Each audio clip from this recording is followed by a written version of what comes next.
토지은행 얘기입니다. 공식 명칭이 따로 있어요. 토지은행을 뭐라고 하냐면 공공토지비축제도. 이 토지정책의 특징들이 뭐냐면 이름을 보면 대충 제도를 상상할 수 있어요. 공공 나왔죠, 처음에. 공공이 하는 거예요, 그러니까. 이거 누가 한다는 얘기예요, 결국. 국가에서 한다는 얘기죠. 네, 정부가 하는 거고요, 직접. 정부가 토지를 갖다가 비축을 하는 거죠. 비축하려면 사야 되지 않겠습니까? 그러니까 정부가 미리 필요한 땅을 갖다가 미개발 토지를 매입을 합니다. 그리고 매입해서 잘 세이브를 해놨다가 그리고 나중에 장래의 목적을 위해서 땅을 정부가 직접 공급하는 제도? 이렇게 보시면 돼요. 매입 후 보유하고 있다가 정부가 직접 공급한다. 직접 하니까 여기 있네요. 무슨 개입이다 이거?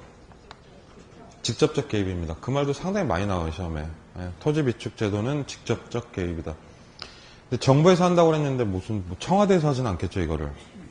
그래서 거기 써놨는데 거기 누가 한다고 써놨어요? 한국 토지주택공사에서 합니다. 이 토지주택공사가 공기관 중에서, 공사 중에서는 우리 시험에서 거의 가장 중요합니다. 몇 개의 공사들을 배우시게 될 텐데요.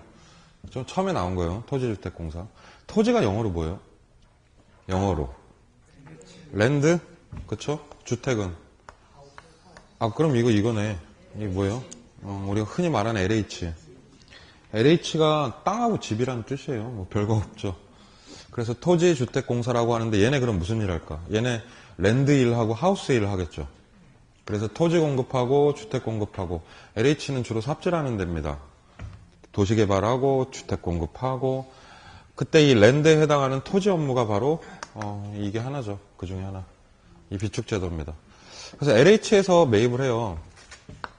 근데 토지주택공사가 책이 없습니다. 이제부터. 토지주택공사 쓰지 마세요. 그냥 들으세요. 얘기를. 매입을 할 때 땅을 마음대로 살 수는 없잖아요. 네. 그래서 실제 우리 법령이 있습니다. 이게 공공토지비축에 관한 법률이라는 게 있는데 그 법률상 공공토지비축위원회라는 게 생깁니다. 이 위원회에서 이제 의결이 돼야 되는데 이 위원장이 바로 그 유명한 분, 국토교통부 장관님이십니다. 국장이라고 할게요. 네, 국토부 장관이죠. 국토부 장관. 장관이 위원장으로 해서 실제 장관이 플래너, 계획을 다 짭니다. 10년짜리 계획, 1년짜리 계획 이렇게. 그럼 장관이 계획을 짜고 심의위원회에서 의결을 하면 그 땅의 매입을 장관이 시키는 거죠. 누구한테? LH한테. LH가 행동대장이 되는 거예요. 그래서 국장이 천안에 있는 토지 좀 확보해라. 토지은행에서. 오더 내리면은 LH가 천안 가가지고 요 땅 사가지고 온다고요. 자, 그러면 땅을 샀으면은 누군가의 명의로 보관을 해야 될 거 아니에요. 입금자명이 있을 거 아니에요, 은행에. 그 입금자가 바로 LH 안에 있는 토지은행이라는 계정 이름으로 입금이 되는 거죠. 이 계정 이름이에요, 토지은행이. 그랬다가 이제 나중에 토지은행에서 토지를 반출 또는 인출하는 거죠, 이렇게. 네. 이런 제도인데 선매를 하게 되는 거니까 땅을 나중에 목적을 위해서 미리 비축을 하는 거겠죠. 법적으로 보면은 비축 목적이 크게 두 가지예요. 비축을 하는 이유는 첫 번째는 공공시설 용지 확보. 정부 종합청사 이전할 땅 미리 확보. 신도시 개발 부지 미리 확보. 그래야 싸죠. 그리고 제때 제대로 공급할 수 있고. 또 하나는 수급 조절. 왜 정부가 농산물, 수산물 사잖아요. 정부미처럼. 땅도 이렇게 선매를 해가지고요. 수요 공급 조절하는 데 역할을 합니다. 그런데 이 정부에서 땅을 확보하는 방안이 LH를 통한 방안 말고도 많아요, 사실. 지금 제가 뭐 설명드릴 거냐면 특징의 3번 동그라미 설명드릴 거예요, 지금부터. 이 정부에서 천안 땅이 필요하다 그러면요. 이 천안 땅을 취득을 해야겠죠. 여기 땅 주인이 있을 거 아닙니까, 기본적으로. 그때 이 정부기관에서 이 땅을 취득하는 걸 공공용지의 취득이라고 부릅니다. 그러면 그 중에서 제일 유명한 방법이 뭐가 있을까요? 필요하면 뺏을 수 있어요, 국가는. 그래서 그게 뭐다? 수용이죠, 그렇죠? 수용은 강제성이 있는 거고 뺏으면 보상비 주는 거죠. 그렇게 수용을 통해서 얘를 확보할 수도 있지만 요 LH한테 시킬 수도 있잖아요, 여기서. 근데 LH에서 보통 땅을 사는 건 수용을 잘 안 합니다. 하긴 하는데 잘 안 하고요. 땅 주인하고 협의를 해요. 물어보는 거죠, 이 사람한테. LH입니다.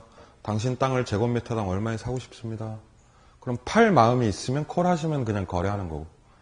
싫으면 어떡해요? 땅 주인이. 운전 중입니다. 그러고 끊으시면 돼요, 그냥. 일 없다, 이러고. 그럼 안 살 수도 있는 거예요. 물론, 신도시 용지 같은 거는 수용을 하긴 합니다. 근데 LH는 웬만하면 협의한다. 아시겠죠? 자, 책 읽어볼게요. 3번. 토지은행에서 토지를 매입할 때는 원칙적으로 밑줄 쫙. 소유자의 양도 의사를 뭐 한다? 전제. 무슨 뜻이에요? 양도 의사를 전제한다. 협의 매수. 협의 매수. 그렇죠? 협의 매수. 말씀하신 대로 물어본다 하면 더 좋고요. 예, 물어본다 이런 뜻이고요. 그러니까 강제로 뺏는 수용보다는 이게 좀 소프트하지 않습니까? 방법이? 아랫줄. 그러면 수용하는 수용 방식보다는 재산권의 침해가 다소? 그런 말 나올 수 있겠죠. 나왔었어요, 시험에. 수용보다는 훨씬 재산권 침해가 덜한 방법이다. 그 정도요. 땅을 선매해서 비축하는 제도다. 뭔지 아시겠죠? 네, 넘겨보십니다. 48번. 토지 무슨 개념 나와요? 공짜 동그라미 하나 칠까요? 사개념이 아니라 무슨 개념? 공개념이네요. 공개념. 그리고 공개념을 실천하는 개발이익 환수라는 제도에 대해서 설명을 드리겠습니다. 되게 어리석은 질문 하나 할게요. 이 토지라고 하는 거, 땅이라고 하는 거는 개인의 것이다, 국가의 것이다. 개인의 것이에요, 국가의 것이에요? 국가의 것인 곳도 있어요. 저기 위쪽 동네. 위쪽 동네는 국가 거거든요. 개인 사유재가 인정이 안 되니까. 우리 자유민주주의는 개인 거예요. 왜? 개인 앞으로 등기 되시잖아요. 개인이 토지 소유할 수 있습니까? 인정된다, 안 된다? 돼요.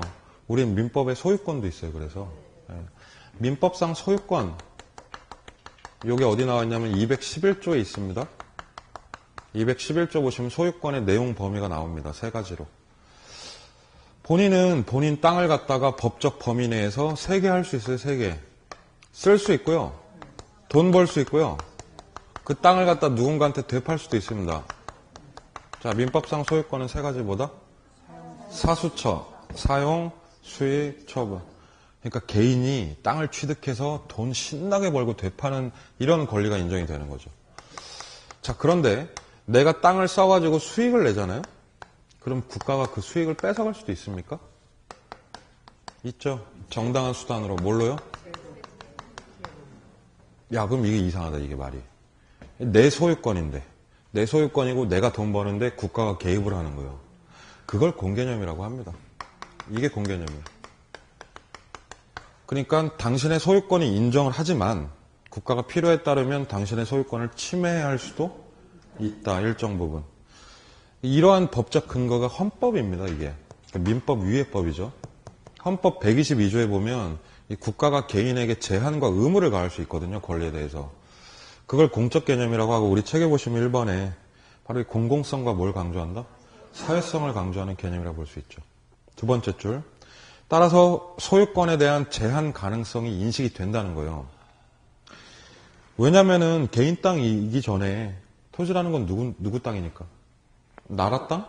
나라 땅. 국토성이라고 합니다, 이거를. 그럼 다시 생각해 볼 문제가 여기입니다. 왜 토지에는 공공성과 사회성이 생길까? 이 문제죠. 자동차 공개념이라는 거 있습니까? 없는데 토지 공개념 있는 건 이상하잖아요. 왜 그러냐면 이 땅이 한정돼 있어서 그래요. 땅이 한정돼 있고 누구나 땅을 필요로 하기 때문에. 한정돼 있다면 무슨 특성일까요? 물리적 양이 한정돼 있다. 자, 그게 바로 부증성이죠. 하나 쓸게요. 공개념은 부증성 때문에 생긴 거예요. 자동차는 무한대로 생산할 수 있습니다.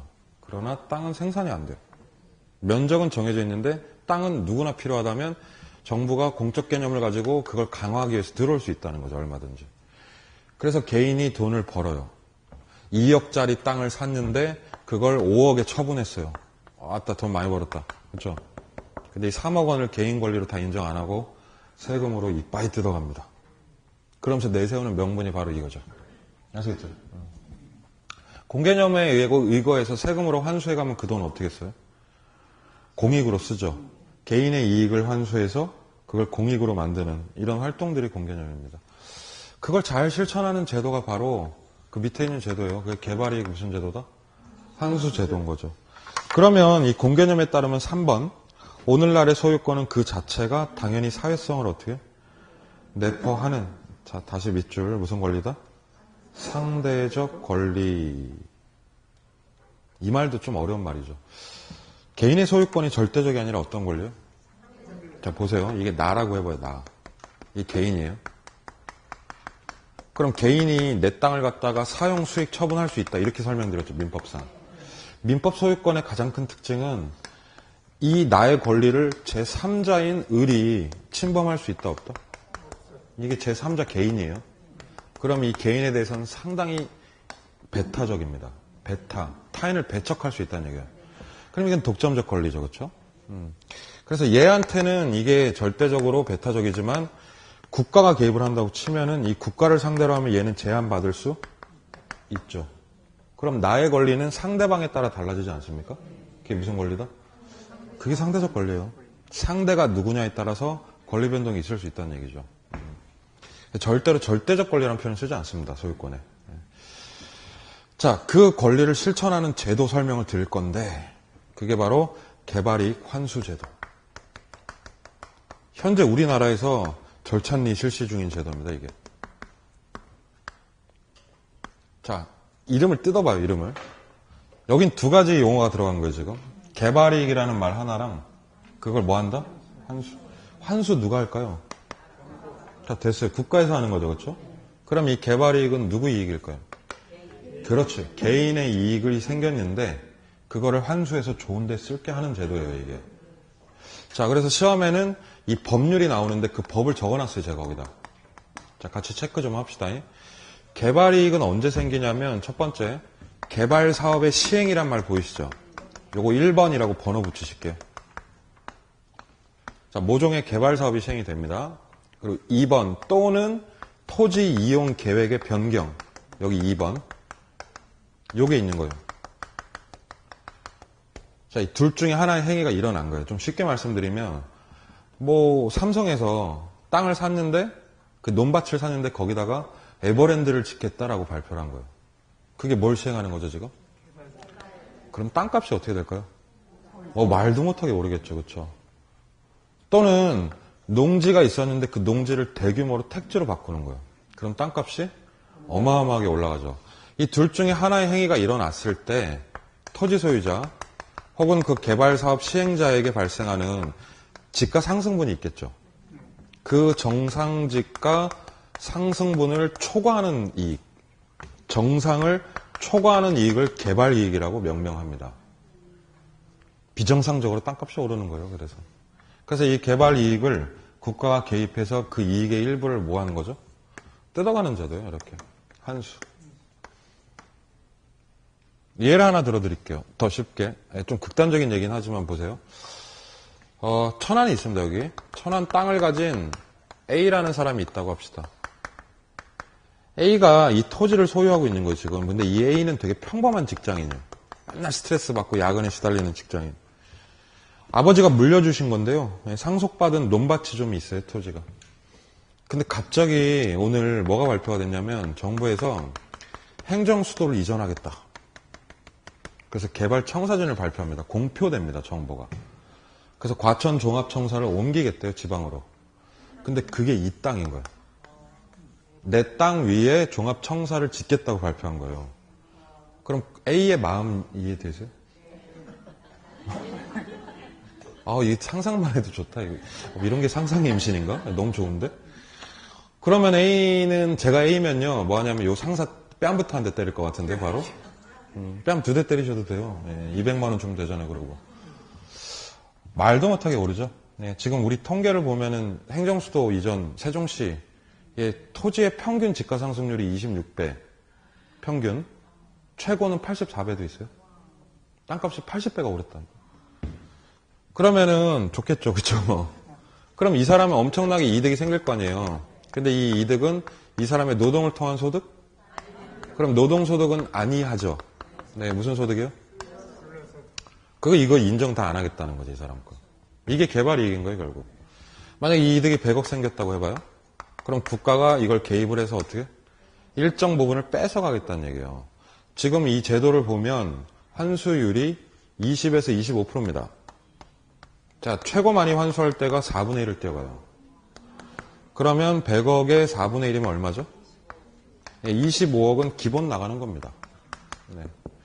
세금과 별도로 기본 나가는 돈이에요. 자, 그러면 생각보다 많이 뜯기죠? 뺨 때린 거 후회할지도 몰라, 이 사람. 이렇게 뜯어가는 이 돈을 갖다 뭐라고 하냐면 개발부담금이라고 부릅니다. 개발부담금. 그럼 이 돈 뜯어가서 어떻게 할까요? 쓰겠죠. 좋은데 쓰겠죠. 법에 보면은 이 돈이 두 가지로 쪼개져요, 다시. 국가와 그리고 천안시, 이 지자체 간에 5대5로 분파가 됩니다. 아니, 5대5로 분배가 됩니다. 예. 나눠져요, 돈이. 5대5.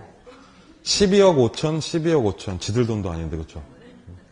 국가 돈은 지역 균형 발전하는 특별 회계로 들어갑니다. 그리고 이 돈은 이제 기반시설 설치, 뭐 도로 같은 거 놓거나 이렇게. 자, 이 돈 누구 돈이에요, 원래? 네, A씨 돈이죠. 사익이죠, 사익. 사익을 환수해서 법적으로 이거를 뭘로 만들고 있어요? 공익화하고 있다. 그럼 이거는 공개념이죠. 네, 이게 바로 개발이익 무슨 제도요? 환수 제도입니다. 이 제도 어때요? 좋아요? 좋으세요? 좋아요, 나빠요? 본인이 땅이 있는지 없는지 알아보고 있는 거예요, 제가. 좋아요, 나빠요? 나쁘다고 하시는 분하고 친하게 지내려고. 제 입장만 고려하면 저는 너무 좋거든요, 이게. 저는 100억 다 가져갔으면 좋겠는데. 배알이 뒤틀려가지고 못 참겠는데. 이 법을 처음에 실시할 때 그 얘기가 나왔어요. 이 법의 전문에.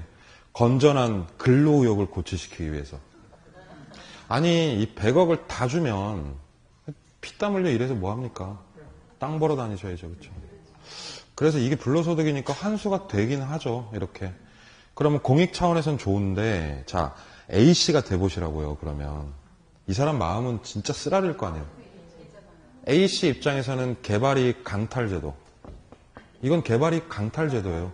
네. 그러면 이 제도가 활성화가 된다고 칩시다. 그러면 개발 같은 게 활성화 될까요? 이게 무슨 제도예요, 이름이? 이익을. 환수해가는 제도죠. 개인이익뿐만 아니라 기업이익도 있을 거 아니에요. 아니, 한화그룹에서 천안에 농지를 사는 거예요, 대규모로. 대규모로 사놓고 가지고 있다가 1년 뒤에 여기 워터파크 짓겠다 발표하는 거예요. 그럼 그 뉴스를 하나가 딱 발표하는 순간 이 땅값이 수십 배 오른다고요. 그럼 앉아서 한화그룹도 돈방사 갖는 거 아니에요. 기업의 개발이익은 1000억 단위예요, 무조건. 자, 그래서 오케이, 이거 돈 벌었다 했는데 국가가 갑자기 개입을 해서 이게 250억을 띄어가겠다고 한 거예요. 그럼 하나 입장에서는 살맛난다? 저 땅값 오르는 것도 이득으로 계산이 끝났을걸요, 여기는? 근데 이렇게 많이 뛰어가면 이거는 애매해질 수가 있다는 얘기예요. 심각해지면 한화에서 어떻게 하냐면, 그래? 나 안 해. 이게 되게 많아요, 현실에서. 서울시 특히 안에서도 그렇고. 그래서 이 개발이익 환수가 활성화되면은 공익 실천하기엔 좋은데, 개발이 위축될 수 있어요. 아니, 지역민들은 개발이 수건이신 분들이 많을 거 아니에요. 지자체 장들도 그렇고. 그래서 이게 논쟁이 굉장히 많은 제도 중에 하나예요, 찬반이. 우리나라에서도 이 서울시에서도 이슈가 됐던 것 중에 하나가 이 개발이익 환수 어딨어? 얘 앞에요. 이 세 글자가 붙는 제도가 있어요. 바로 재건축. 이 제도 아십니까? 재건축 개발이익 환수 제도. 이런 제도가 따로 있습니다. 재건축을 하려면 뭐가 결성되죠? 조합. 그리고 조합원이 가입이 되죠. 그때 이게 뭐냐면 이 제도는 재건축 과정에서 조합원들에게 귀속되는 정상 집값 상승분을 초과하는 이득을 환수하는 제도예요. 조합원 왜 가입하세요? 프리미엄 따먹으려고 그러는 거 아니에요? 근데 그 이익을 환수하겠다는 제도라니까요. 그럼 이게 활성화되어 있으면 재건축이 어떻게 된다? 당연히 위축되지 않을까요? 근데 실제 여기서 환수되는 금액으로 공공임대주택 짓는 데 쓰거든요. 그러니까 이게 워낙에 이것 때문에 조합원 결성이 안 되니까 강력하게 이제 이거를 밀어붙여가지고 이 부동산 3법 개정될 때요. 얘는 지금 홀딩 됐어요, 이 제도가. 유예입니다, 현재 우리나라. 지금 이익 환수 안 해요, 이거. 3년간 유예시켜버렸어요, 제도를. 그러니까 그것만 보더라도 알죠. 이 이익 환수는 개발을 살리는 제도는 아니에요, 확실히 말하면. 그러니까 업자 입장에서 보면 좀 나쁜 제도일 수 있고, 그냥 일반 대중 입장에서 보면은 공익 실천이 되는 제도다. 그걸 쓸게요. 3절 위에 빈 공간 좀 있죠. 표 밑에. 이익 환수 제도 표 밑에다가 살짝 쓰세요. 장점이라고 써보세요. 장점. 이 제도의 장점은 공익 강화입니다. 형평성 차원에서의 공익 강화죠. 좋은 제도입니다. 그래서. 그런데 단점도 하나 적읍시다. 얘는 개발 사업을 위축시킬 우려가 아주 센 제도예요. 개발 사업 위축. 그러니까 이 두 개가 싸울 거 아니에요. 시장에서 맨날. 하지 마, 이거 좀 홀딩 해줘. 재건축 안 된단 말이야, 지금. 근데 얘는 그래서 받아들여졌는데 그냥 개발이익 환수, 일반 기업 개발 이런 것들은 지금도 하고 있다 이거죠. 네. 이해되시죠? 네, 그런 제도입니다. 자, 토지 정책은 그 정도 정리해 보시고 제 3절로 넘어가는데 타이틀이 뭐죠 지금? 정책 중에서 무슨 정책? 아따, 별이 5개예요 여기. 네. 땅 정책은 뭐 아시면은 지금 좋은데 나중에 다시 공부하실 수 있고, 주택 정책은 처음부터 열심히 하셔야 돼요. 미리 말씀드릴까요? 49번 밑에 무슨 제도? 임대료? 상한제. 이거 나옵니다, 내년에. 50번 오른쪽에 뭐 있어요? 보조제. 이것도 나옵니다. 상한제와 보조제는 그냥 기본으로 깔려요, 시험에. 그래서 두 개에 조금 더 집중을 하시기 바랍니다. 자, 한 장 넘기시면 24페이지에 뭐 있죠? 분양주택 정책 있죠? 이게 별로 안 중요해요. 잠깐만, X표 치지 말아요. 별로 안 중요해요. 그러니까 어제 어떤 사모님이 이렇게 X표를 치더라고요. 마음이 찢기는 줄 알았어요. 분양주택 정책은 그냥 9월 달에 공부해도 돼요, 내년도. 근데 이거는 현실에서 우리가 뭐 분양가 자율화다, 선분양이다 이런 거 있잖아요.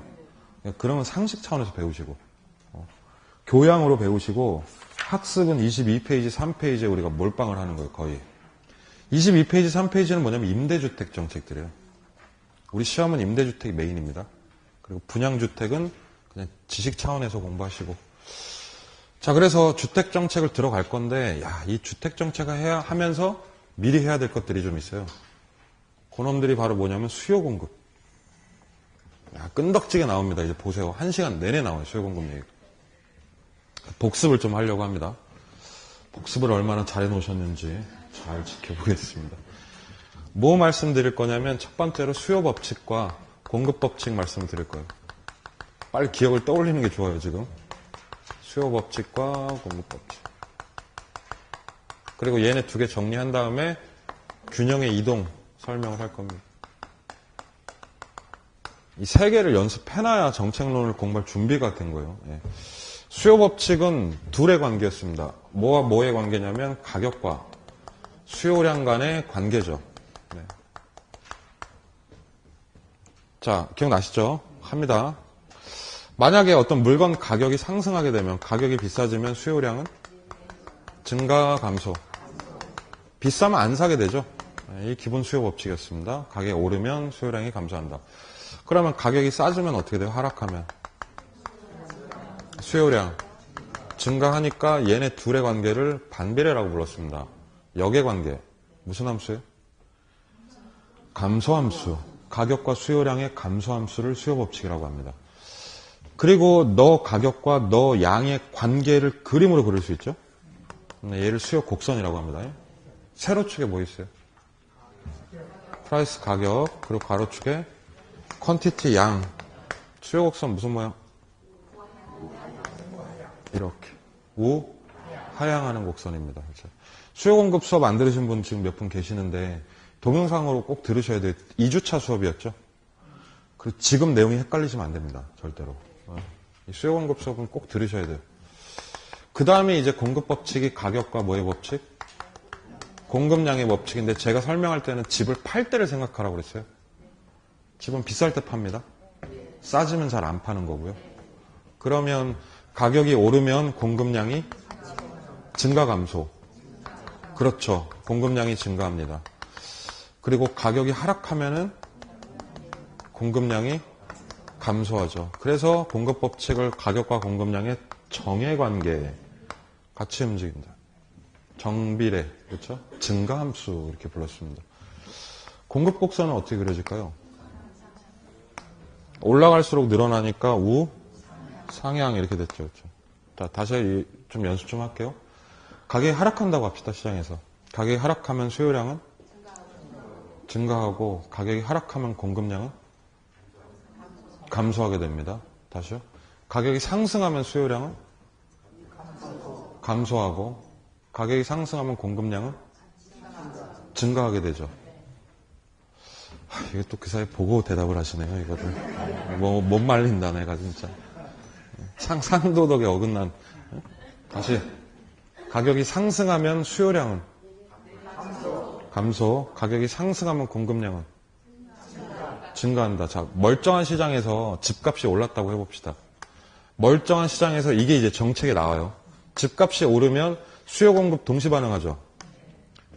집값이 오르면 수요량은 어떻게 돼요? 적어져요. 줄어들어요. 공급량은 늘어나니까 공급이 많아지죠. 이걸 뭐라고 그래요? 초과. 수요량은 줄어들고 공급이 늘어나니까 공급이 많아지잖아요. 그럼 초과 공급입니다. 윗가랭이. 그렇죠? 초과 공급이 납니다. 다시 가격이 싸집니다.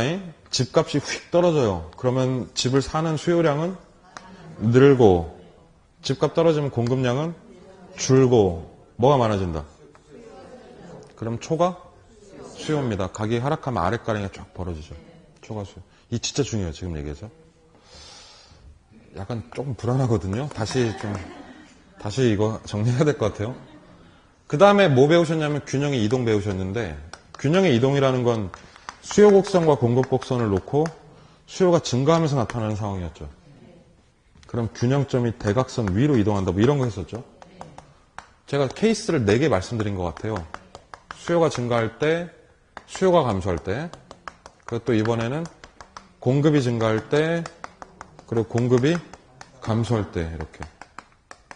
아우 이건 진짜 한 명씩 하고 싶다. 한 명씩. 1분 단부터 일어나가지고 한 명씩. 할게요. 머리 푸세요 빨리. 첫 번째. 균형 상태에서 수요가 증가합니다. 인기가 많아진다는 얘기죠. 네, 그러면은 이게 가격이 어떻게 되죠? 수요가 증가하면 가격이 기존보다 비싸지게 되죠. 네, 이게 균형의 이동입니다. 수요가 감소합니다. 인기가 떨어졌어요. 그럼 가격은 하락하게 되죠. 그렇죠? 네. 자, 공급이 증가하면 물건이 많아집니다. 흔해지면서 가격이 하락하죠. 공급이 감소하면 부족해져요. 그럼 가격은 상승합니다. 이거 못하면 정책 하나도 몰라요. 못하면 정책을 하나도 모른다고요. 진짜로 그래요. 진짜로. 지금 진짜 이 얘기만 할 거거든요. 거의. 공급 감소하면 가격이 어떻게 된다?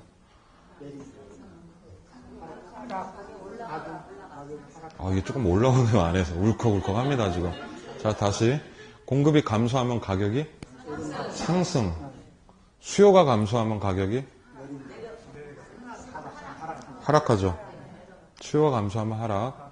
공급이 감소하면 가격이 상승. 수요가 증가하면 가격이 상승합니다. 공급이 증가하면 가격이 하락하죠. 이거랑 같이 하다 보면 헷갈려요. 차이는 이거요. 차이는 얘는 앞에서 뭐가 변해요? 가격이 변할 때 나타나는 거고요. 얘는 가격이 아니라 수요나 공급 곡선 이동을 하는 거예요. 왔다 갔다 하면서. 두 개가 완전히 다른 얘기예요. 근데 두 개가 맞물리긴 해요. 시장에서. 뭐 예를 들면 이런 건데 가격이 비싸진다고 합시다. 가격이 비싸지면은 수요량이 어떻게 됩니까? 수요량이 줄죠. 사람들이 안 사죠. 사람들이 안 사면 인기가 떨어질 거 아니에요. 결국. 그러면 이놈의 가격이 버티지 못하고 어떻게 될까요? 다시 내려가게 되죠. 그래서 원래 가격과 수요는요. 수요는 가격에 영향을 받지만 다시 영향을 줘버립니다. 이렇게. 서로 상호작용을 하는 거예요. 원래. 자, 다시 거꾸로 써볼까요, 그러면? 수요가 늘어난다고 합시다. 이건 인기가 많아지는 거죠. 인기가 많아지면 가격이 비싸지지 않을까요? 그럼 계속 비싸진다고 하면 사람들이 이거 사요, 안 사요? 그럼 이건 다시 얘를 떨어뜨린단 말이에요, 이렇게. 그래서 지속적으로 왔다 갔다 하면서 움직이는 거예요, 이게. 자, 수요법칙, 공급법칙 이제 마지막 한 번 더. 가격이 하락하면 수요량은 증가하고, 가격이 비싸지면, 상승하면 사람들이 수요량은 감소한다. 아파트의 가격이 비싸지면 아파트의 공급량은 늘어나고, 아파트의 가격이 싸지면 공급량이 내려갑니다. 맞죠? 네. 균형 상태에서 현재보다 수요가 증가하면 큰 폭으로, 그럼 가격은 올라가고요. 균형 상태에서 수요가 감소하면 가격이 떨어집니다. 균형 상태에서 공급 물량이 많아지면 가격이 내려가게 되고요. 공급이 부족하게 감소하면 가격이 올라가게 됩니다. 자, 요거 깔아놓고 이론 들어가겠습니다. 22페이지 49번 들으시다 보면 이게 왜 중요한지 이제 느끼시게 될 겁니다. 아마 무슨 제도죠? 이름이? 임대료 상한제. 자, 전원 다 펜을 놓으세요. 그냥 책을요 제가 다 읽을 거예요. 완전히 제가 체크해 드릴게요. 중요한 게 있거든요. 이 안에 그냥 팔짱 딱 끼시고 구경하시고 느끼시고 보시고 하세요. 이렇게 임대주택 정책 중에서 시험에 가장 많이 나왔던 임대료 상한제로 포문을 열겠습니다. 상한제. 이 상한이란 말을 우리가 흔히 쓰는 상한선, 이 탑점이죠, 그렇죠? 예, 그 임대료를 상한선을 두는 제도를 상한제라고 합니다. 좀 쉽게 받아들일 땐 얘는 임대료 규제 또는 임대료 통제 정책이다 이렇게 보시면 됩니다. 자, 임대주택 시장을 제가 수요 공급 곡선을 그릴게요. 지금부터 수요 공급 바로 나옵니다. 지금 현재 세로축, 가로축 이렇게 돼 있어요. 세로축에는 뭐 들어가죠? 가격인데 우리 여기 오피스텔 시장이라고 가정을 합시다. 오피스텔 월세 시장이 서울 지역에. 그러면은 세로축이 가격인데 고노마의 가격이 이거겠죠. 그럼 걔 뭐라고 하죠? 그래요. 세로축을 임대료라고 이제 바꿀게요. 말이 똑같으니까. 그럼 가로축은 양이 됩니다. 자, 수요 곡선 무슨 모양이고요? 우. 그럼 얘 수요 곡선 맞죠, 지금? 그럼 이 수요자가 누구냐면 이제 세입자들, 임차인. 공급 곡선은 우. 그럼 이 공급은 이제 누구다? 자, 우리 집주인들, 그쵸? 임, 대인입니다. 이렇게 있다고 쳐봐요, 곡선이. 그러면 시장에서 균형 잡고 있죠, 지금. 중간에 딱 크로스 되는 이 지점을 균형이라고 하는데, 그때 임대료가 있겠죠? 그럼 걔는 균형 뭐라고 부른다? 임대료. 균형 임대료가 얼마냐면 지금 시장에서 50만 원이에요, 월세 기준. 그럼 서울 지역 평균 오피스텔 가격이라는 얘기죠, 이게. 월세 50. 이렇게 되는 거예요. 그때 이제 거래되는 수요량 공급량의 균형량이 백채라고 한번 해보자고요. 정부 개입 안 해도 지금 됐잖아요, 이렇게. 근데 정부가 밖에서 보는 거예요, 이렇게. 보고 나서, 아, 야, 이거 너무 빡센데, 가격이? 그래서 여기 들어오는 거예요, 시장에. 그래서 저 가격을 어떻게 하는 거예요? 올릴까요, 내릴까요? 당연히 다운시키겠죠. 그러면 이걸 40만 원 선으로 통제를 걸어버리는 거예요, 이렇게. 그래서 얘를 규제 임대료라고 합니다. 그러면 균형 임대료보다 높게 아니면 낮게? 낮게 강력히 규제하는 제도죠. 그럼 얘는 최저 임대료 제도일까요? 최고 임대료 제도일까요? 이거 설정했죠? 이게 무슨 뜻이에요? 이 위로 못 간다는 얘기예요, 가격이. 그렇죠. 이것도 헷갈리죠. 그래서 얘를 최고 임대료 제도라고 합니다. 최고 가격제라는 말을 쓰거든요. 이게 이마트 같은 데서도 분기별로 한 번씩 저거 해요. 포스터 붙여놔요. 매장 안에. 농수산물 최고 가격제 이렇게. 그러니까 농산물과 수산물의 가격을 일정 수준 이상으로 받지는 않겠다는 얘기죠. 그래서 최고 가격은 이퀄 이 프라이스를 컨트롤, 통제하는 제도다. 이렇게 보시면 됩니다. 그럼 이 제도는 저소득 임대인 임차인. 누구 보호하는 거예요? 저소득 누구 보호? 예, 목적은 확실히 드러났죠? 월세가 비싸니까 정부가 개입해서 깎아줄게 이런 거예요. 예, 이 가격 통제입니다. 우리나라에서 이거 합니까? 우리나라 월세 통제해요, 안 해요? 안 하죠. 물론입니다. 우리나라 안 하는데요. 지금 논의가 굉장히 활발합니다. 자, 참고로 우리나라에서는 얘를 전월세 상한제라고 부릅니다. 아, 이 인터넷 검색 한번 해보셨으면 좋겠습니다, 이거. 이게 요새 뉴스 어마어마하게 나오거든. 이게 임대료 상한제예요. 선거 때마다 나와요, 이 얘기가. 내년에 우리 총선이 있으니까 국회의원 선거 있거든요, 내년에. 엄청 나올 거야, 아마. 요게 말이죠. 전월세 상한제가 지금 이런 컨셉입니다. 월세는 그렇다 치고 전세는 우리나라밖에 없는 거 아시죠? 전 세계에서 우리나라밖에 없어요, 이게. 우리 몇 년 주죠, 계약? 2년 주죠, 그쵸? 그럼 2년마다 계약 갱신이 이루어지죠. 소위 이제 재계약이라는 걸 하잖아요. 재계약을 하는데 임대인이 그러는 게 집주인이 보증금을 35% 올려달라 이렇게 얘기를 하는 거예요. 그럼 이거 올려? 줘야죠. 줘야 돼요. 안 주면. 그렇죠. 그렇죠. 그게 지금 상태죠. 근데 우리나라에서 지금 현행 논의되고 있는 이 제도의 본질이 뭐냐면 이 계약 기간을 4년으로 연장을 하는 거죠, 이걸. 이렇게. 그러면서 재계약을 안 하는 건 아닌데 재계약을 하는데 그 집주인이 올릴 수 있는 비율을 치겠다는 거예요. 예를 들면 10% 이렇게.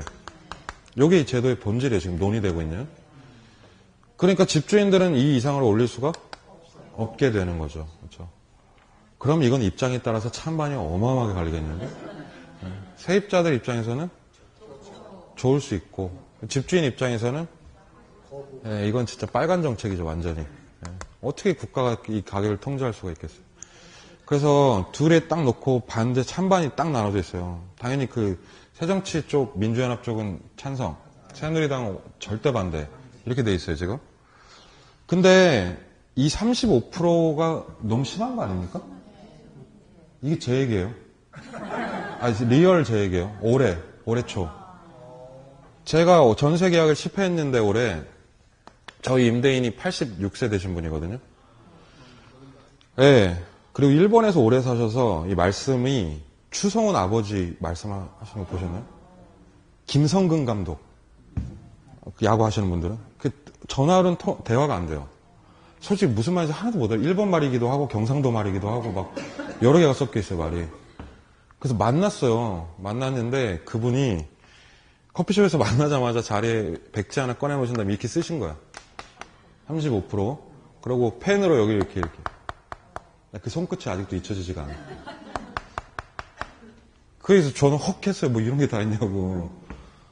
그래서 계속 이렇게 하시길래, 이 사장님, 이거 너무 비싸니까 제가 밑에 수줍게 20%라고 썼어요, 거기다가.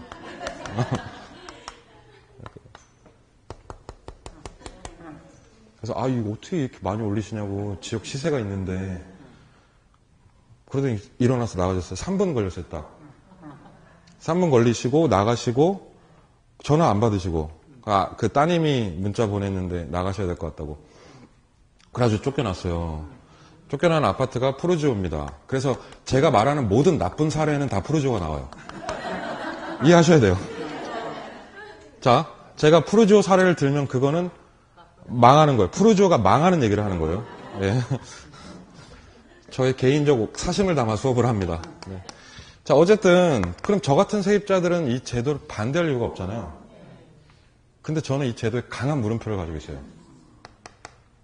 이게 좋을지 모르겠는데 이게 문제가 너무 많아요. 너무너무 많아요, 문제가. 그리고 우리 시험에서는 이게 최악의 제도라고 평가합니다. 그러니까 자신의 처지나 자신의 입장을 싹 지우고 우리는 항상 이렇게 생각만 해야 돼요. 뭐와 뭐 관점에서? 수요와 공급의 중립, 얘를 시장론이라고 합니다. 시장론적인 관점에서 봤을 때는 이 제도는 상당한 부작용이 있습니다. 이게 왜 부작용이 나는지를 설명을 드릴게요. 그게 시험 문제거든요. 단 한 번도 임대료 상한제를 좋게 말한 적은 없어요, 시험에서. 자, 왜냐하면 이 제도가 누구를 보호하며요? 그러면 임차인을 보호하기 위해서는 강제로 가격을 올려야 된다, 내려야 된다. 이렇게 되는 거죠, 그렇죠? 그래서 얘를 깔아놓고 이제 얘기를 시작을 하겠습니다. 예. 자, 먼저 시험에 나오는 게 전제 조건이에요, 전제 조건. 이 제도가 효력을 발휘하기 위한 전제 조건. 지금 현재 균형 월세가 얼마죠, 시장에서? 50만 원인데 이 제도가 잘 돌아가려면 규제가 균형보다 높아야 된다, 낮아야 된다. 오케이. 40만 원 이렇게 규제가 들어가야 되는 거 아니에요? 이래야 효력이 있다. 얘가 정답이거든요. 근데 시험에서 매년 내는 것 중에 하나가 정부가 이 임대료를 잘못 추정을 한 거예요. 시장의 평균 임대료를. 시장의 평균 시세를 한 60만 원으로 착각을 한 거죠. 이럴 수도 있겠죠. 예. 그래가지고 규제를 어떻게 하냐면 55만 원으로 규제를 해버리는 거예요. 즉 균형보다 규제선이 어때요 지금? 네, 그게 시험 문제입니다. 이 바로 직방 시험 문제예요. 균형보다 규제선을 높게 해버리면 어떤 변화가 있겠냐 이거죠. 그럼 어떻게 될까요? 이렇게. 이게 얼마나 바보 같은 말인 줄 아세요? 50만 원이 비싸니까 55만 원씩 받아 이런 얘기 아니에요 지금. 자, 그림에서만 간단히 보시면 이 윗가랭이가 벌어질 걸 이렇게. 그렇죠? 가격이 비싸지면 초가 뭐가 난다? 얘가 맞네요. 초가 공급이 나게 됩니다. 그런데요, 이 초과 공급이 나면 다시 돌아와요. 어딜로? 균형으로 돌아오게 돼 있다고요. 그러면은 요 가격 세팅을 해놔도 결국엔 이게 돌고 돌아서 여기로 컴백한다니까요. 얼마로? 아무 변화? 그게 정답이에요. 그래서 규제를 높게 세팅이 되면은 다시 균형으로 돌아와서 거래가 이루어진다, 이게. 이해되시죠? 이걸 이렇게 생각하시면 돼요. 그러니까 애가 집에서 맨날 10시에 기어 들어오는 거예요, 집에. 애가 고1인데. 엄마가 열받아가지고, 야! 너 왜 이렇게 늦게 들어와? 너 11시까지 들어와. 아니, 그러니까 애가 10시에 들어왔는데, 야! 너 내일부터 몇 시까지요? 그럼 애가 뭐라고 할까요? 애가 헐 대박 이럴걸요, 아마? 엄마가 공부하더니 머리가. 애가 왜 10시에 들어올까요? 할 거 다 했어. 놀 거 다 놀았어. 돈 떨어지고 추워서 들어온 거야. 기어 들어온 거예요, 10시에. 그러면 얘 11시에 들어오라고 해도 이때 들어와요. 더 할 게 없거든요. 그러니까 결국 아무 변화 어떻게? 없게 된다. 아, 이 상당히 중요한 말인데 되게 상식적이죠, 말이. 예. 여기까지 제가 책에서 이제 체크를 해드릴 겁니다. 펜을 드시고 책을 보시죠. 의 보이십니까, 처음에? 네, 의의 1, 2, 3, 4, 5번 5개 문장이 있죠. 자, 들어갑니다. 1번은 그냥 눈으로 보시면 돼요. 1번. 정부가 주택시장에 개입하지 않는다면 세입자들과 집주인들은 균형에 맞게 균형 거래한다. 맞죠? 네. 자, 2번. 정부가 판단하기에 이 임대료가 지나치게 비싼 거 아니냐. 판단이 되면 임대료를 강제로 동그라미 어떻게 한다? 낮추는 규제를 가한다. 낮추는 규제. 이거를 임대료 상한제라고 합니다. 이 3번에 중요한 얘기 나와요. 3번. 임대료 상한제는 정부가 주택시장에서 임대료에 색칠하죠, 이제. 별표 치세요. 무슨 가격? 최고 가격을 설정하는 제도예요. 그래서 이것 제가 여기다 썼죠, 이렇게. 무슨 제도다? 최고 가격제. 이건 좀 외우실 필요가 있겠다. 최고 가격제. 걔를 설정을 해서 해당 세팅된 금액 이상을 못 받게 하는 제도다.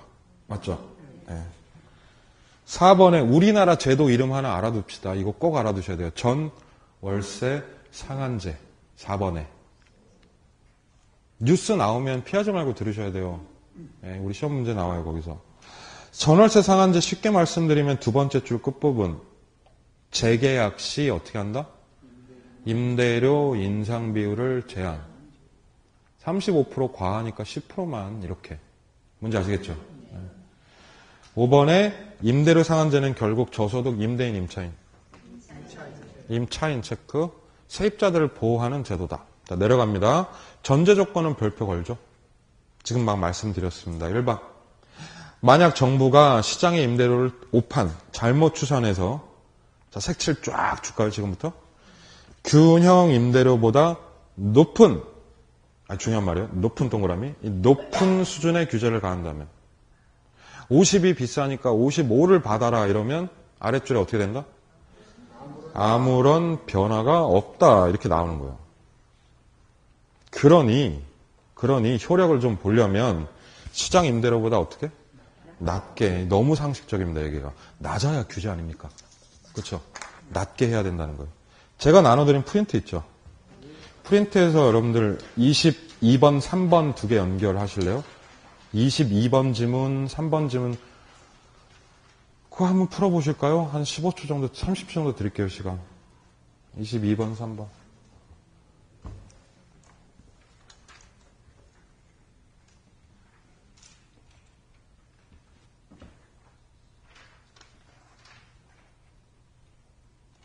22번 OX. 맞죠? 23번 OX. 23번 X죠. 그거랑 똑같이 나와요, 시험에. 토시도 하나 안 틀리고. 22번. 균형보다 지금 여기에 반응이 돼야 돼. 임대료 상한이 어떨 경우? 상한이 높을 경우가 포인트 단어죠, 지금. 그거 보면, 아무 변화 없는데? 이렇게. 그러면은 아래쪽에 뭐 수요나 공급량이 아무런 영향을 미치지 않는다. 아시겠죠? 그래서 어떻게 영향이 있게 하면 23번. 정부가 규제하는 상한이 시장 임대료보다 어떻게? 낮아야 영향을 주겠죠. 낮아야. 높아야가 아니라. 이게 아주 좋은 샘플이에요. 이 두 문장 중에 하나는 무조건 보기에 포함이 되게 돼 있어요. 그러니까 그렇게 정리하시면 됩니다. 자, 책에서 이제 그만 보시고 칠판으로 다시 옵니다. 얘기를 이제 좀 본격적으로 들어갈게요. 그러니까 이놈의 상한제를 하면은 균형보다 어떻게 된다고요? 가격이? 하락해요. 그럼 여기서 잘 생각을 하셔야 돼요. 이건 이해를 해야 돼요. 외우려고 그러면 안 되고. 가격이 하락하면 무슨 일이 있을까? 그러면 저게 생각나야 돼, 저게. 이거. 가격이 변했기 때문에 수요량과 공급량이 반응을 한단 말이에요, 시장에서. 자, 지금 월세가 싸졌어요, 비싸졌어요? 그럼 집을 찾는 사람들은? 그렇지. 그러면 집을 공급하는 사업자들은? 줄어들겠죠. 다시. 50만 원에서 40만 원으로 월세가 낮아지면 우리 세입자들은? 많아져요. 그러나 임대사업자들은 안 해요. 이거 안 해. 이렇게 돼버린단 말이에요. 그럼 뭐가 늘어나고? 수요가 증가. 공급은? 오케이. 그걸 써볼까요? 그러면 수요량은 늘어난다. 세입자들 많아지고 사업자들은 A씨 그러고 이거 안 하려고 한다. 근데 이게 동시에 발생한다니까 시장에서. 그럼 이 녀석이 늘고 이 녀석이 줄면 벌어지겠죠. 벌어지면서 뭐가 날까요? 얘가. 초가. 수요가 나겠네요. 그렇죠. 이런 시나리오를 이해하셔야 된다고요. 수요 공급을 기반으로. 외우려고 하지 마시고. 자, 이게 이제 시장에 영향을 미치는데 시험에서는 그 영향을 두 개로 나눠서 냅니다. 이렇게. 단기적 영향이 뭐고 장기의 영향이 뭐냐 이렇게. 여기서 말하는 단기라는 건 제도가 실시되고 한 6개월 이내? 요 정도? 그리고 장기라고 하는 건 뭐 한 1년 반에서 2년 이렇게 흘렀을 때. 자, 예를 들어 드릴게요. 오피스텔이 세 채 있어요. A, B, C 이렇게. 그리고 얘네 다 현재 계약 완판됐습니다. 그래서 임차인이 들어와서 잘 살고 있는 중간입니다, 지금. 균형 임대료가 원래는 50이었어요, 다들. 근데 정부가 이거 어떻게 하는 거죠? 50에서 얼마로? 40으로 규제를 걸어버려요. 갑자기 싸졌죠? 그러면서 기존 계약자들에게 소급 적용을 합니다. 이 상한제는 원래 그렇게 하는 거예요. 그러면 임차인 입장에서 오리지널로 생각을 해봐요. 단기적으로 임차인 입장에서는 50만 원에서 40만 원으로 임대료에 대한 부담이 어떻게 해요? 증가한다, 감소한다? 좋다, 나쁘다? 임차인의 마음은 한마디로 심쿵. 요새 말로. 그럼 임차인 이거 아닙니까? 좋죠. 세입자가 나쁠 게 뭐 있냐고요. 그럼 입장 좀 바꿔볼게요. 임대인 입장. 자, 집주인의 빙의가 되셔야 돼. 집주인으로 내가 본인 생각을 해야 이걸 안 까먹어. 통장 정리를 하니까 40이 지켜요? 전달까지는 얼마였는데? 그럼 임대인의 마음은? 1번. 임차인과 어려움을 나눌 수 있어 마냥 행복하다. 1번. 2번 뚜껑 열린다. 뭐예요? 오케이. 자, 그럼 임대인의 뚜껑 또는 꼭지라고도 하죠. 예. 열리는 거예요. 그런데 보세요. 지금 단기라고 했으니까 임대인이 뚜껑은 열리는 거 속이 부글부글한데 뭘 할 수 있죠? 아무것도 못해요. 어쩔 거예요. 계약이 돼 있는데. 그러니까 임대인들은 뭘 하냐면 그냥 조용히 칼을 갑니다. 이렇게. 두고 보죠. 두고 보죠. 그러니까 집은 그냥 있는 거예요. 이렇게. 근데 임차인이 좋으니까 임차인 행복해 그러고 끝나요. 문장이. 더 없어요. 이건. 그러니까 초반 6개월은 달콤하다가 정답이에요. 맞죠. 그런데 문제는 어디로 갑니까? 야, 이게 이제 큰일 난 거예요. 계약이 어떻게 됐어요? 끝난 겁니다. 자, 다시 이걸 머릿속에 세팅을 하세요. 이렇게. 가격은 계속해서 싼 상태인데 장기로 시간이 이렇게 지속적으로 흐르면 수요는 어떻게 되겠어요? 어쨌든 계속해서 집을 찾는 사람들은 많아질 거고. 그런데 사업자들이 사업을 할 이유가 없잖아요. 계약도 끝났으니까 B와 C가 어떻게 하냐면 시장을 이탈해버려요. 막 때려친다 말 이렇게 되는 거예요. 그러니까 얘가 빠지게 되는 거죠. 공급이 어떻게 된다? 줄어요. 이게 상한제가 최악인 이유 중에 하나입니다. 상식적으로 수입이 줄었는데 누가 임대사업을 하려고 하겠습니까? 그러면은 얘가 줄면서 얘가 느니까 이게 벌어지지 않을까요? 자, 그림으로 갑니다. 저기 그림. 지금 가격 얼마 세팅돼 있어요? 그럼 여기서 선을 한번 그어보자, 이렇게. 그럼 아랫가랭이가 생기는 거예요, 지금. 자, 40만 원이 되면 공급 곡선하고 만나서 공급량이 어떻게 된다? 80채로 20채가 줄어요. 20명이 때려친 거예요, 임대사업을. 그러나 수요 곡선하고 여기서 만나면서 수요자는 계속 어떻게 되죠? 120명이 되는 거예요. 그럼 이 차액이 몇 채? 40채만큼 수요가 많아지는 거죠. 그럼 이걸 초과 뭐라고 한다? 초과 수요는 좋은 거예요, 나쁜 거예요? 임차인 입장에서.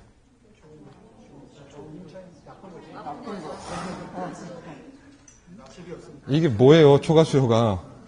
힌트 경쟁. 집이 80채밖에 안 남았다니까요. 네. 그리고 120명을 살려고 하는데 80채밖에 없다니까요. 그럼 경쟁이 심화되는 거죠. 집 사기가 어때요? 아니, 그러니까 이게 전세 대란. 대란이 더 심각해져요. 제가 정말 불쌍한 세입자로서 이 제도에 반대를 할 수밖에 없는 이유가 여기 있어요. 자, 좋아요. 정부가 가격 내려주면은 6개월 동안 아주 해피합니다. 6개월 안에는 집이 빠질 수가 거의 없어요. 계약이 돼 있기 때문에. 그런데 그 계약이 종료되는 시점에서 가격을 후려쳐놨죠. 그러니까 이 집주인들이 안 들어오려고 한단 말이에요, 이 시장에서. 물건을 안 팔려고 한다고요. 그러면 집이 빠지기 시작하는데 이걸 막을 수 있나요, 정부가? 임대사업을 처리하는 걸 막지 못하잖아요. 그러니까 여기에 대한 대책 없이 가격을 후려치면 이 부작용이 커진다는 얘기예요. 자, 이 경쟁과 초과 수요가 결국에는 시험에 뭘로 나오냐면 신규 임차인들은 그러니까 주택을 구하기 기존보다 그렇죠, 어려워진다. 그럼 기존 임차인들이 새 집 구해서 이사 다니기도 어려워집니다. 자, 수입이 줄죠, 임대인들은. 그럼 임대주택 투자 안 해요. 질도 나빠질 거 아니에요. 게다가 공급은 지속적으로 빠지는 거죠. 전월세 상한제 100분 토론하면은 지금 이 얘기 다 나올걸요? 기사에 나와요, 뉴스에. 전월세 상한제를 새누리당에서 반대하는 게 메인 논리가 이거예요. 야, 지금도 전세 대란인데 니네 어떡할 거냐, 이거 하면. 그럼 더 빠질 수도 있죠. 그러나 야당 의견도 맞아요. 그 새정치민주연합에서는 그럼 지금 전세가가 정상이니? 그럼 비정상이죠. 그러니까 저는 그 대안이 있는데 사실. 이걸 하면서 동시에 뭘 해야 될까요? 그럼 정부가. 이걸 해줘야 돼요, 정부에서. 네, 공공임대주택을 풀어야 돼요, 같이. 만약에 이것만 하면 이건 100% 실패입니다. 근데 여기다가 정부에서 주택을 져서 공급을 해주면 이게 보완이 되겠죠. 공공임대는 평균 7년에서 10년 걸리거든요. 짓고 공급하는데. 근데 우리나라가 지금 공공임대 물량이, 착공 물량이 거의 제로예요. 예, 지난 10년간 공공임대를 거의 안 줬거든요. 그래서 상당히 리스크가 있다, 이렇게 보셔야 돼요. 개인의 어떤 호불호를 떠나서. 그럼 왜 이렇게 됐을까를 생각을 해보자고요. 왜 이렇게 불행해졌지, 사회적으로? 정부가 개입하지 않으면 가격 생깁니까? 정부가 개입하지 않아도 가격 생깁니까? 어디 생겨요? 여기 생기잖아요. 가격은요, 수요와 공급의 예술이에요, 원래.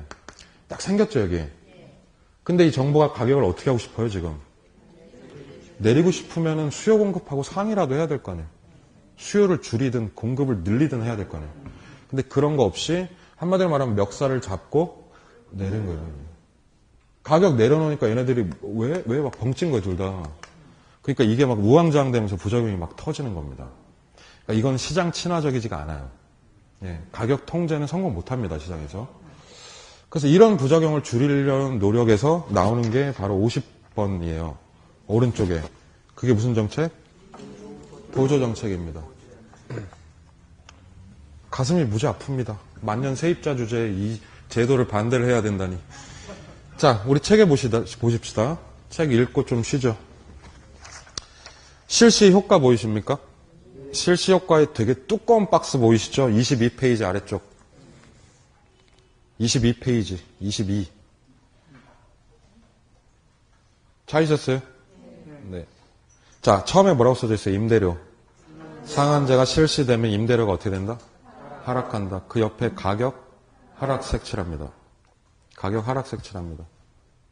색칠하셨죠? 스톱, 그리고 저 보세요. 그럼 어떻게 돼요? 그러니까 이걸 외우려고 하면 불행해진다니까요. 그럼 자기가 시나리오, 감독이 돼서 시나리오를 짤 줄 알아야 돼요. 지금 어디 색칠하셨어요? 이렇게. 하락한다. 그럼 뒤에 보나마나 수요는? 공급은? 그게 있잖아요, 옆에.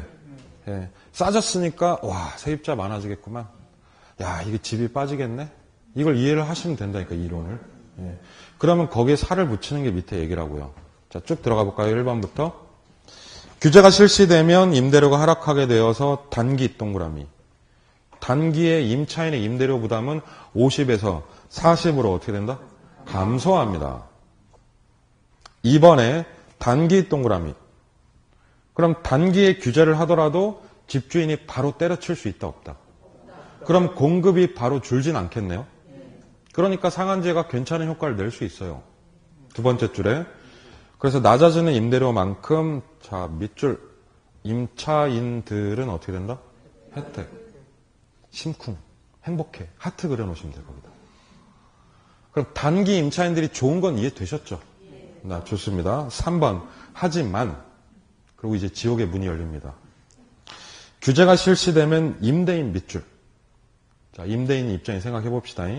수입이 감소. 수입이 감소, 오른쪽 밑에다가 이제 뚜껑 열림 이렇게 적어 놓으시면 되죠.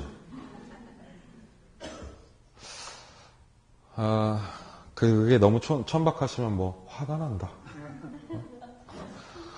아니, 이 뚜껑 열린다는 말이 기억이 나실 거예요, 문제 풀 때. 임대인들이 뚜껑을 열리니까 계약이 끝나는 시점, 즉 언제에는? 장기 동그라미. 그럼 장기에는 공급이 증가 감소. 이 별표죠. 이게 최악의 부작용이거든요. 그래서 임대사업자들이 시장에서 이탈을 시작을 합니다, 이제. 수요는 어떻게 되는데? 느는데.